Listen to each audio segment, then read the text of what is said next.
I let a large snake snuggle in the leg of my shorts. It took a mouthful of my dick and wouldn't let go. My ex-wife saved the day with a bottle of gin.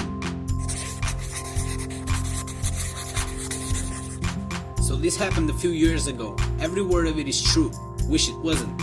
At the time, I had a good-sized Florida king snake named Gumbo. She was about 4.5 feet long, about as thick as a broomstick. Despite her size and fierce looks, she was tame as a puppy. Even though she was as friendly as a snake can be, I had rules about when I'd handle her. If she'd eaten within the last day or two, the movement of being handled would make her poop, and snake shit is some nasty stuff. On the other hand, if it'd been a while since her last feeding, she would be really fidgety and squirm around, looking for food. Luckily, on this particular Monday evening, it was prime Gumbo snuggle time. She had eaten on Friday, pooped over the weekend, and wouldn't eat again for a week. I grabbed her from the aquarium and plopped down on the couch to watch a few episodes of Futurama on Netflix. My then wife, now my ex, sat on the other couch doing her schoolwork, but Gumbo was being a pain in the ass. She kept trying to get away. Over my shoulders, behind the couch, in between the cushions, into my shirt, back out the collar. I spent most of an episode trying to get this little lady to chill out. I would have put her away, but I'll admit this was back when I used to smoke pot, and I was feeling pretty lazy at that moment. Finally we reached a very uneasy settlement. She curled up and stayed put just inside the left leg of my shorts.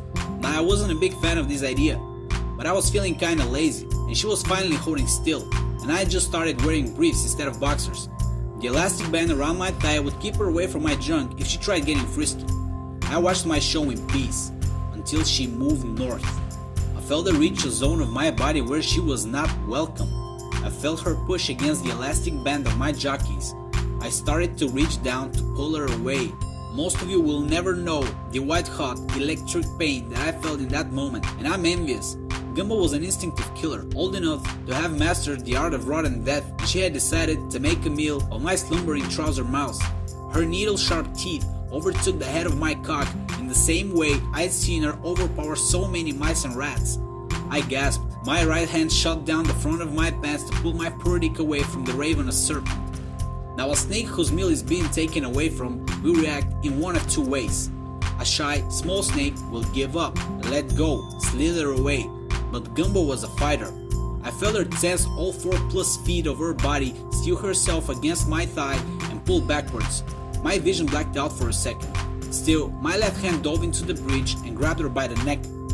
And now, my pickle was in a pickle. I couldn't let go with either hand because she might pull more or swallow deeper. But if I didn't let go, she couldn't either. Somehow, my ex had missed the whole thing. With more calm than I felt, I called her over and explained the situation. She gingerly helped me slide my pants off. Her eyes went wide. Wow, she's really got you there. We discussed the situation. I felt helpless. Luckily, she remembered that many zoos keep rubbing alcohol near their cages for their large constrictors. If the snake attacks, pour alcohol in its mouth and it'll let go. We had some Bombay Sapphire gin. She ran and got it. In that moment, I learned that there is only one pain worse than a large snake trying to devour your penis. It's pouring alcohol into the wounds being created by the large snake trying to devour your penis. Luckily though, Gumbo and I shared the disgust for gin. She unhooked her teeth and backed away. My wife took her over to the sink and rinsed out her mouth while I pinched my glands to staunch the blood flow. I ran to the bathroom and showered, cleaned my wounds, assessed the damage. If there is an upside to a snake bite, it's that the teeth are thin and needle-like and don't mash or tear their prey. I suffered some tenderness and bruising for about a week, but no infections or scars. Since that day, I've had a firm rule. Only one snake in the pants at a time, and there's already one there.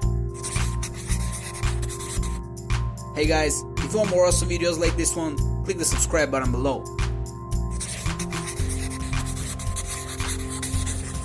I brought a concealed firearm on a Tinder date. I'm ex-military. Firearm control topic came up. She was a political science major. Someone overheard her and asked me why I brought a gun to a restaurant. That someone called the police. Police show up, handcuff me, clear me, then give me a ride home since I walked. So this happened about 2 years ago.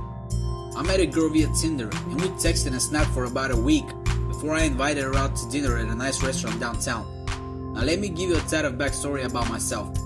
I did 4 years enlisted in the military.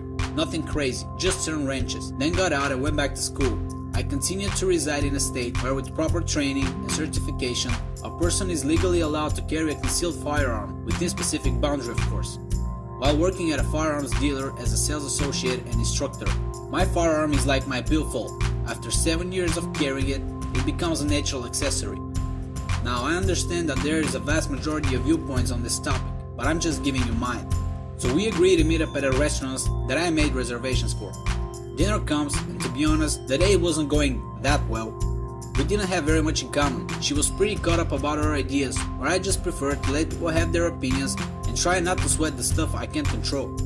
Also, this girl was a political science major, if that explains anything. So we get on the topic of the military. You can already feel it coming, can't you? Lo and behold, she takes it upon herself to inform me how wrong certain aspects of our armed forces are. Now don't get me wrong, she had some perspectives that I'd agreed with, but whenever I chimed in, there was no understanding. It was, you're dead wrong, and here's why. I should also mention that this is one of the few topics where I do get a little defensive. I dedicated some time to the idea of serving my country, whether certain aspects are flawed or not, and when someone condemns me for it, it tends to get to me. Sue me. Alright, so here's where it gets good or bad. We get on the topic of firearm control. I explain my immersive background, and finally she asks, well, are you carrying a gun right now? Be honest, you know this was coming. To which I replied, I don't know. Are you wearing underwear? She didn't like that very much. Right after that, she says, why would you bring a gun to a restaurant? Like we're talking normal conversation volume. And I say, who said I had a firearm? So I talk it down. That took about 5 minutes and proceed to get the check. Very displeased, she goes to the restroom. We meet at the front and start to walk out. As soon as we get through the door, we are greeted by a convoy of patrol cars lining the street in front of the restaurant. I wave at the police officers, but they do that thing where they walk towards me from all directions and say, sir, can you come here for a second? Now a lot of the gentlemen I work with at that time were sheriff deputies making extra money teaching concealed classes at the range. You talk to them enough and you realize that in every situation regarding interaction with a police officer, things can go very not in your best interest if you decide not to comply. I knew this. I'm stupid. The first officer informs me that there was a complaint of that someone had a firearm in the restaurant and it was making people feel unsafe. He then asks me, sir, are you carrying a firearm? My common sense boards a fucking plane to Nigeria and I come back with I don't believe I am lawfully required to answer this question. Am I being detained or am I free to go? My date, who was being interrogated by a few police officers about 10 feet from me about shit herself, she finally says, just let them have it. Fuck me. Immediately the officers unstrap their holsters and demand that I now put my hands behind my back. Common sense finally starts rushing back and I reply, yes, sir, officer, my apologies. I was handcuffed, firearm removed, put in the back of a patrol car for the better part of a 30-minute ride until everything finally cleared. So through conversation with the officers, I was able to explain the situation, and because of the fact that there were some veterans in the crew, we bonded a bit, and I learned that some high school barback heard, why did you bring a gun to a restaurant? Freaked out and called the cops. Can't blame them. So because my dad had left already, and the fact that I had walked to the restaurant since I lived 3 blocks away, I was given the options to take my now unloaded firearm to walk or receive the ride home from my new friends, whom I actually gave my card and sold one of them a nice 9mm shield a couple months later. When they dropped me off, the officer rolled down his window and said, wait, don't forget these, as he dumped my ammunition rounds into my hand. Life's fucking weird, guys. Apologized to my match, got no reply, deleted her info, and moved on with my life. Alright guys, I hope you enjoyed the video. If you liked it, give me a big fat like below, and I'll see you next time.